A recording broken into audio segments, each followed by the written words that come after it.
யார் மெலியவன் யார் வலியவன் என்பது காலம் தீர்மானிக்க வேண்டிய விஷயம். இது நமக்குள் பேதம் வேண்டாம். நீயும் வளர வேண்டும், நானும் வளர வேண்டும். உன்னிடம் அறிவு இருந்தால் எனக்கும் நான் தெரிந்து கொள்கிறேன், என்னிடம் அறிவு இருந்தால் நீ தெரிந்து கொள். உண்மையிலே எங்களுடைய மாநில முதல்வர் $1 டிரில்லியன் சொல்கிறார்கள் நாங்கள் உற்பத்தி செய்கிறோம் என்று. இந்தியாவிலே ஒரே ஒரு மாநில முதல்வர் $1 டிரில்லியன் உற்பத்தி செய்கிறோம் என்று. இன்றைய நிலை பரவாயில்லை. தனக்கு எதிரிலே இருக்கிற ஸ்டாலின் நாம் $5 டிரில்லியன் என்று சொன்னோம், அவர் $1 டிரில்லியன் என்று சொல்கிறார். அவர் அரவணைத்து செல்ல வேண்டிய பாங்கை அறியாமல் அன்றாடம் ஆய்வுகளை வைத்து ஒரு இடர்பாடு கொடுத்தால் எப்படி? இது உங்களுடைய தனிப்பட்ட குடும்ப பிரச்சனையா? இது நாட்டு மக்களுடைய வாழ்வாதாரமா? உங்க தனிப்பட்ட கட்சி பிரச்சனையா? அல்லது நீங்க சொன்னது போல சாலையில் அதிகபட்சமாக வேலை வாய்ப்பு கொடுக்கிறோம் என்று சொல்லுகிற அளவுக்கு நீங்கள் வளர்ந்திருக்கிறீங்களா? எல்லாம் உங்களுடைய பிரச்சாரம் அத்தனையும் நாட்டு மக்களுக்கு நல்லவே தெரியும். ஆகவே தயவு கூர்ந்து இது போன்ற நிலைமையை மறுத்து நீங்கள் உலகத்தையோடு ஆளலாம். ஆண்டு என்ன பயன்? ஏதுமற்று பிற்காலத்தில் எல்லாம் ஒரு கட்டத்தில் வீழ்ந்து போகக்கூடிய சூழலுக்கு தள்ளப்படுகிற நிலைமை உங்களுக்குள்ளே ஒரு வருத்த நிலைமை வரும். அந்த நிலைமை மற்றவர்கள் எதிரே தேவையில்ல. நீங்களே ஒருத்தரை கெடுத்தா இன்னொருத்தர் கட்டு உங்களுக்குள்ள ஒருத்தர் கெடுத்துட்டு போப்பார், அவ்வளவுதான். இந்த நிலைப்பாடு தான் இருக்கிறது. இது நாட்டுக்கு வளர்ச்சி அல்ல, உங்களுடைய தனிப்பட்ட பிரச்சனையும் அல்ல. மொழி என்பதை விட்டுவிட்டு இந்தி மொழியால் படித்து வளம் பெற்றவர்கள், மேன்மையுற்றவர்கள், அதன் மூலம் வளர்ச்சி பெற்றவர்கள் யாரையாவது நீங்கள் காண்பீங்கள். அவர்களுக்கு நாங்கள் தாழ்படுகிறதுக்கு தயாராக இருக்கிறோம். ஆனால் அப்பேற்பட்ட வளர்ச்சி உங்களிடம் ஏதும் இருப்பதாக தெரியவில்லை, உங்கள் மக்களும் வாழ்ந்ததாகவும் தெரியவில்லை. இந்த நிலையில் தேவையற்ற ஏன் குஜராத்திலேயே கோத்ரா சம்பவத்தின் போது எங்கள் முன்னாள் தலைவர் வைகோ அவர்கள் அந்த சம்பவத்துக்கு பேசும்போது, பார்லிமெண்ட் கமிட்டியில பேசும்போது அவர் ஆங்கிலத்திலே பேசியதை முரளிமனோகர் ஜோஷி இந்தியிலே மொழிபெயர்க்க முயன்ற போது, இல்லை நான் குஜராத்திலே மொழிபெயர்க்கிறேன் என்று சொன்னவர் அன்றைய முதலமைச்சர் அண்ணன் நரேந்திர மோடி அவர்கள். அதை நீங்களே உங்க ஊர்லயே அது விற்காத போது அடுத்த ஊர்ல வித்து தேவையற்ற வியாக்கியானத்தை பண்றது நியாயம் கிடையாது. அது அடித்தளத்தில் பாமர மக்களுடைய எழுச்சி ஏற்பட்டால் அதற்கு கல்வி, வறுமை ஒழிப்பு, அந்த கல்வி பட்ட மேற்படிப்பு, ஆய்வு கல்வி, இதை போன்ற நிலைப்பாடு வர வேண்டும். நான் ஒரு கேள்வி கேட்கிறேன். இந்தியாவிலே ஐஐடி, ஐஐஎம் பல்கலைக்கழகங்கள், யூனிவர்சிட்டிஸ், காலேஜஸ் எல்லாம் இருக்கு. இந்தியாவின் வரிசைக்குள்ளே 100க்குள்ளே உறவு தமிழ்நாடு மேலோங்கி இருக்கிறது. இருந்தாலும் உலக அரங்கில் 100 வரிசைக்குள்ள இந்தியாவில் எந்த ஐஐடி, ஐஐஎம் இருக்கிறது என்பதை தெளிவுபடுத்த இயலுமா? 149வது இடத்தில் கரக்பூர் பல்கலைக்கழகம் வந்திருக்கிறது என்று சொன்னால், நாம் இன்னும் எவ்வது உறைவது உலகம் அவ்வது உறைவது அறிவு என்றால் வள்ளுவர். எதை நோக்கி உலகம் செல்கிறோ அதை நோக்கி பயணிக்க வேண்டும். இன்றைக்கு ஏவல் தொழில்நுட்பத்தை நோக்கி பயணிக்கிறது உலகம். அதை விடுத்து சில நண்பர்கள் தனக்கு தான் வகிக்கிற பதவி என்னவென்று தெரியாமல் சில ஐஐடி மேலாளர்களே தேவையற்ற கருத்துக்களை வெளியிடும் போது வருத்தமாக இருக்கிறது. நூலிருந்தவர்களே இத்தகைய நிலைப்பாட்டை கொள்ளும் போது வருத்தமடைய செய்கிறது. யாருக்கு எது சரி என்ற நிலைப்பாடு புரியவில்லை. ஆகவே அவரவர் தாய்மொழி கற்பதுதான் சிறந்தது என்பதை உலக மொழியியல் ஆராய்ச்சி நிறுவனம் சொல்லுகிறது. அதுதான் சுய சிந்தனைக்கு எழும் என்று சொல்லுகிறது. எங்களுடைய அந்த செய்தியிலே சிலவற்றை உங்களுக்கு இட்டு காட்ட விரும்புகிறேன். சந்திராயன் விண்வெளி கழகத்தை மயில்சாமி அண்ணாதுரை அவர்கள் ஏவினார்கள். அவர் தாய்மொழி தமிழ கல்வியிலே படித்தவர். எங்கள் மேதகு அப்துல் கலாம் அவர்கள் தாய்மொழி கல்வியில படித்தவர் தான். அதே போல இப்போது நாராயணன் அவர்கள் இஸ்ரோ தலைவராக இருக்கிறார். அவர் அந்த கிரியோஜன் இன்ஜினுடைய தொழில்நுட்பத்தை கிடைக்க பெறாமல் இருந்தாலும் அந்த இன்ஜினை பிரித்து அவரே அந்த தொழில்நுட்பத்தை உருவாக்கி, அந்த தொழில்நுட்பத்துக்கேற்ப இன்ஜினை உருவாக்கி இந்தியா சுயமாக தயாரிக்கக்கூடிய ஆளுமை பெற்றிருக்கிறது என்று சொன்னால், அது இன்றைய தலைவர் ஐயா நாராயணன் அவர்கள், அது போன்று நம்முடைய விண்வெளி கழகத்தை எழுதியவர், அவரும் தமிழ் வழி கல்வி. அதுக்கு மேலே ஆதித்யா விண்வெளி கழகத்தை எழுதிய ஒரு பெண்மணி, அவரும் தமிழ் வழி கல்விதான். அவரவர் தாய்மொழி தமிழ் வழி கல்வி இல்ல, தாய்மொழி கல்வி என்பதை புரிந்து கொள்ளுங்கள். அதற்கு ஒரு கோபத்தை காட்ட வேண்டாம். அவரவர் தாய்மொழி பற்றி படித்தால் என்பது புரிதல் அதிகமாக இருக்கும். அந்த நிலைப்பாடு தேவையற்ற விமர்சனத்தை, தேவையற்ற நாடு எங்கே, அதாவது யார் யாரும் எங்கே சென்று கொண்டிருக்கிறார்கள். இன்றைக்கு வரை, அன்றையிலிருந்து இன்று தொன்று தொட்டு இன்று வரை உலக நாட்டில் போய் நம்முடைய நாட்டுக்கு பாதுகாப்பு பொருட்களை வாங்குவதுதான் நம்முடைய தலையாய கடமையாக இருக்கிற இந்த காலத்தில் ஏவல் தொழில்நுட்பத்தை விட மனித சிந்தனை மேலானது என்ற நிலைப்பாட்டில் அதிக இளைஞர்கள் உள்ள இந்த இந்திய திருநாட்டில், அந்த இந்திய திருநாட்டில் அவன் அறிவுத்திறனை மேம்படுத்துவதற்கு கல்வி அதுக்கு பயன்படவில்லை என்று சொன்னால், அந்த கல்வியை போற்றக்கூடிய ஆளுமை நம்மிடம் இல்லை என்று சொன்னால், வருந்துவது நாம் எல்லோரும். எலை சார்ந்தும் யாரின் தனிப்பட்ட முறையில் நான் குற்றம் சாட்ட விரும்பவில்லை. எது சாத்தியக்கூறு, பகை யார், எது நட்பு என்ற நிலைப்பாடு புரியாமல் தமிழ்நாட்டை கண்டாலே பகையாளியாக கருதுகிற நிலைப்பாடு உங்களிடம் இருக்கு. நாம் இன்றைக்கு அந்த ஐஐடி எல்லாம் ஏன் தொழில்நுட்பத்தை பற்றி கேட்டேன் என்று சொன்னால், ஹார்வர்ட் பல்கலைக்கழகத்திலே கார் நிறுத்துவதற்கு நோபல் பரிசு பெற்றவர்களுக்காக கார் நிறுத்தத்துக்காக அதற்கு தனியாக இடஒதுக்கீடு செய்திருக்கிறார்கள்.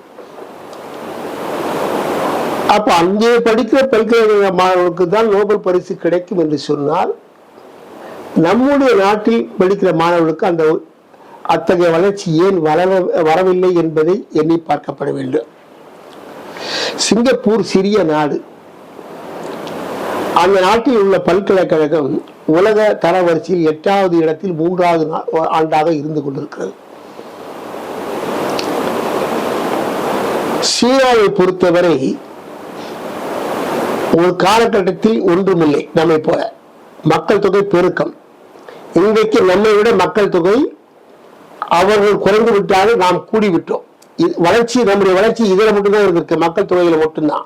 அவன் இன்றைக்கு அடுத்த கட்டமாக நம்முடைய ஊரிலே ரா மெட்டீரியல் இருக்கிறது, இரும்புத்தாது. நம்மை விட 3 மடங்கு அதிகபட்சமாக சீனா உற்பத்தி செய்கிறது. இங்கிருந்து கப்பலில் கொண்டு சென்று அவனோடு ஒரு பொருளை தயாரித்து உலக சந்தையில் குறைந்த விலைக்கு விற்கிறான். அப்படி என்றால் இது எப்படி சாத்தியக்கூறும்? ஏன் இந்த ஊர்ல இருக்க பொருளை ஏன் நம்ம ஏன் குறைச்சி விற்கலன்னு சொல்லி உயர் அதிகாரிகளோ அதுக்கு தகுந்த நிலைப்பாட்டை கொண்டு சகோதரர்களோ யாரும் அதை ஏன் எண்ணி பார்க்கவில்லை? நான் அண்மையில் தைவான் போயிருந்தேன். நம்ம ஊர்ல சிலிக்கான் இருக்கு, அவங்க ஊர்ல ஹார்ட்வேர் சிப்ஸ், இங்க வந்து இதுதான் இருக்கு. நம்ம எனக்கு அண்மையில ஒரு வெளிப்பாடு என்ன என்று சொன்னால், நான் வந்து இன்டெல் நிறுவனத்தை பார்த்தோம். 236 டிரான்சிஸ்டர் எஃபிஷியன்சிய ஒரு சிப்புக்குள்ள அடக்கலாம். 1971 2006 2,36,00,000 டிரான்சிஸ்டர் எஃபிஷியன்சிய ஒரு சிப்புக்குள்ள அடக்கலாம். அந்த சிப்புடைய வால்யூம் விட இந்த சிப்பு வால்யூம் கம்மியா இருக்கு. மதிப்பு கூட்டுதல் என்பது R&D மூலம், ஆய்வின் மூலம் கூட்டி அந்த பொருளை உலக சந்தையில் சந்தைப்படுத்தும் போது என்னுடைய பொருள் இத்தகைய தரத்துக்கு கூடுதலாக இருக்கிறது என்பதை சொல்லி விற்கிறார்கள். நாம் நம்ம ஊரில் ஒரு செல் நிறுவனம் தன்னுடைய பொருளை சந்தைப்படுத்த வந்தது, இலவசமாக கொடுக்கிறேன் என்று. தொழில்நுட்பத்தை சேர்த்து கொடுக்கிறேன் என்று வரவில்லை, இலவசமாக கொடுக்கிறேன் என்று. இங்கே பணம் மட்டும்தான் இருக்கிறதே தவிர அறிவு செயல்படவில்லையே என்ற வருத்தம் என்னிடம். இது மிகப்பெரிய நிறுவனம். அந்த நிறுவனம் அவரால் ஒரு ஆய்வகத்தை உருவாக்கி அந்த பொருளை மற்ற பொருளோட தரத்தை மேம்படுத்துவதற்குண்டான ஏன் எண்ணம் எழவில்லை? அப்படி எழாத போது அறிவு வளர்ச்சி எங்கே வரும்? எங்கே குறைபாடு?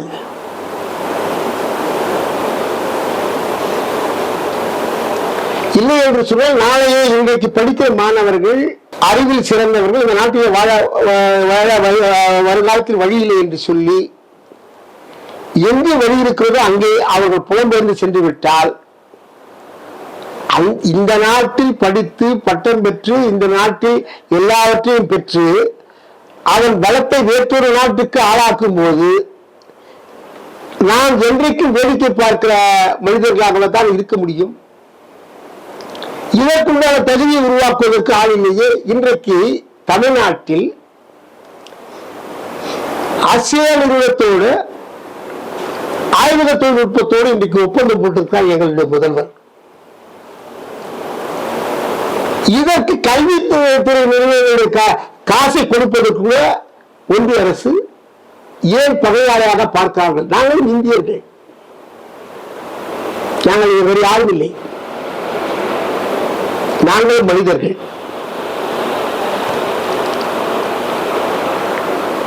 இன்றைக்கு பல்வேறு, அதாவது ஒரு மாநிலம் என்று சொன்னால் ஒரு 3 பெரிய நகரம் 4 பெரிய நகரம் இருக்கும். ஆனால் எங்கள் தமிழகத்தில் சென்னையை விட்டால் திருச்சி, திருச்சியை விட்டால் மதுரை, மதுரை விட்டால் திருநெல்வேலி, இந்த பக்கம் தஞ்சை, இந்த பக்கம் சேலம், இந்த பக்கம் கோயம்புத்தூர், அந்த பக்கம் ஓசூர், இந்த பக்கம் கிருஷ்ணகிரி என்று பேரூர் என்று பல இடங்கள் வளர்ந்திருக்கிறது என்று சொன்னால் இதற்கு காரணம் 1970 முதல் தொழிற்பேட்டைகளை அமைத்திருக்கிறோம். சேது கால்வாய் திட்டம் இருக்கிறது. இவர் அண்ணா கேட்டார், ஒரு இயக்கம் வளர வேண்டும் என்று சொன்னால், இந்த நாட்டின் மக்கள் பொருளாதாரத்தை வளர்த்தெடுக்க வேண்டும் என்று சொன்னால் அடிப்படை காரணம் எது இருக்க வேண்டும்? சேலம் இரும்பூருக்காரை கேட்டார், சேது சமுத்திர கால்வாய் திட்டம் கேட்டார், தூத்துக்குடி துறைமுகம் கேட்டார். அதில் 2 கிடைக்கிறது, 1 கிடைக்கவில்லை. அந்த கஞ்சமரையை இலக்கியத்தை படுத்தி விட்டு சேலத்து இரும்பூருக்காரை பற்றி பேசினார்கள் அண்ணா. அதை போல இன்றைக்கு அந்த சேது கால்வாய் திட்டம் வந்தால் 85 அடி உயரத்துக்கு தரைமட்டத்தில் 85 அடி உயரத்திற்கு பனாமா கால்வாயை கொண்டு செல்லுகிற ஆளுமை அங்கிருக்கிறவர்களுக்கு உண்டு என்று சொன்னால், சாதாரண தரைமட்டத்திலே பயணத்திற்கு ஆழப்படுத்தி பயணிப்பதற்கு நம்மால் ஏன் இயலவில்லை? அதனுடைய சுங்க வரியை வசூலிப்பதற்கு தகுதியற்றவர்களாக இன்றைக்கு இந்தியர்களாக நாம் இருந்து கொண்டிருக்கிறோம் என்பது வருத்தக்கூடிய செய்தி.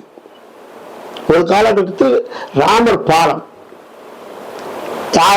ஐயா கடவுள் இருக்கிறார் என்பதற்கு எந்த விதத்துக்கும் அந்த விஷயத்துக்கு ஆன்மீகத்துக்கு எந்த வித தடையும் இல்லை. அதை யார் வேணுமாலும் எங்க வேணாலும் கும்பிட்டு.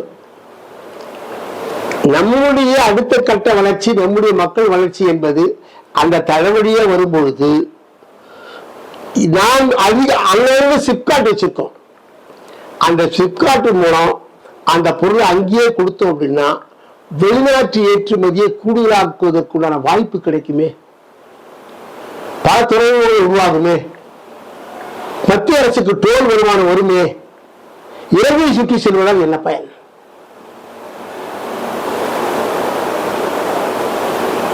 ஏன் இந்திய நாட்டுக்கு ஒரு பக்கம் பாதுகாப்பாக கூட இருக்குமே. நம்முடைய போர்க்கப்பலாக பயணிப்பதற்குண்டான வாய்ப்பு கிடைத்தால்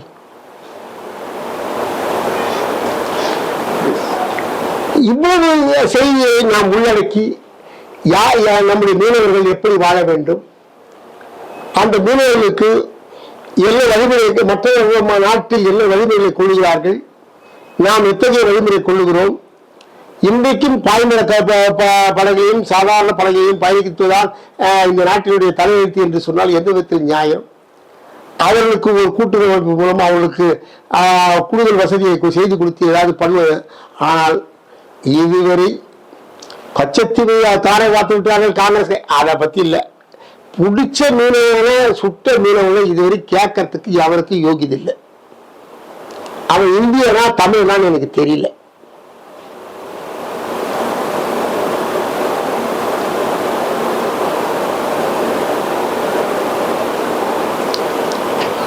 இந்த மாற்றாந்தாய் மனப்போக்கை மறந்துவிட்டு உங்களுடைய மனமாச்சரியத்தை ஒதுக்கி வைத்து விட்டு உங்கள் வீட்டு பிரச்சனையே என்னுடைய வீட்டு பிரச்சனை இது அல்ல. உங்கள் கட்சி பிரச்சனை என்னுடைய கட்சி பிரச்சனை இது அல்ல. இது நாட்டு மக்களுடைய வருங்கால வளர்ச்சியின் எதிர்கால தலைவருடைய ஏற்றமிகு காலத்தை நாம் உருவாக்க வேண்டிய இடத்தில் இருக்கிறோம். இன்றைக்கு ஒரு பொருளான காலம் இளைஞர்கள் இருக்கிறார்கள். அவர்கள் அறிவியல் யுகத்துக்கு கொண்டு சென்று அதை ஆளுமைப்படுத்திய போதுதான் நாம் மேன்மை பெறுவோம். மாறாக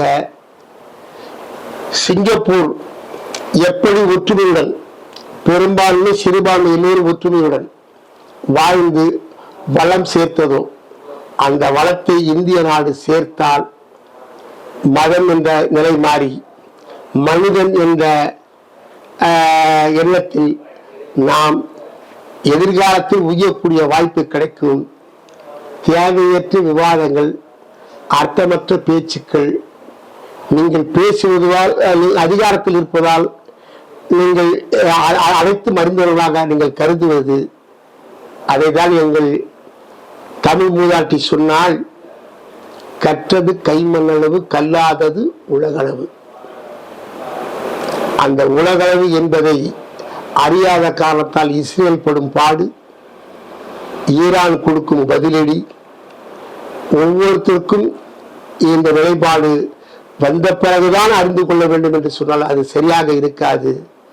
எல்லோரும் நண்பர்களாக, எல்லோரும் ஒற்றுமையுணர்வோடு, எல்லோரும் இந்த நாட்டை உயர்வுபடுத்த, எத்தனையோ குடும்பங்கள் வறுமையில் வாழ்கிற குடும்பங்களுக்கு வளம் சேர்ப்பதற்கு அனைவரும் ஒரு கைகோர்த்து நாம் வழிகாணுவோம். தேர்தல் வெற்றி மட்டும் இந்த நாட்டின் வெற்றி அல்ல. தேர்தல் வெற்றி மட்டும் இந்த நாட்டின் உயர்வு அல்ல. தேர்தல் வெற்றி மட்டும் இந்த நாட்டுடைய லட்சியம் அல்ல, நாட்டு மக்களுடைய லட்சியம் அல்ல. தேர்தல் வெற்றி மட்டும் இந்த நாட்டின் மக்களுடைய வேலை வாய்ப்பை தீர்ப்பதல்ல. ஆகவே தேர்தலுக்காக மட்டும் பணியாற்றுவதை விட்டுவிட்டு நாட்டு மக்கள் நலனுக்காக பணியாற்றுவதற்கு எத்தனைப்போம். கடவுள் இருப்பார், அவரை நாம் காப்பாற்ற வேண்டிய அவசியம் இல்லை. அவரை காப்பாற்றிக் கொள்வார். நாம் அனைவரும் ஒருவரை ஒருவர் தோள் கொடுத்து ஒருவருக்கு ஒருவர் காப்பாற்றுவதற்கு எத்தனைத்தால் தான் சரியாக இருக்கும். இல்லை என்று சொன்னால் எதிர்காலம் நாம் எல்லோருக்கும் கேள்வி.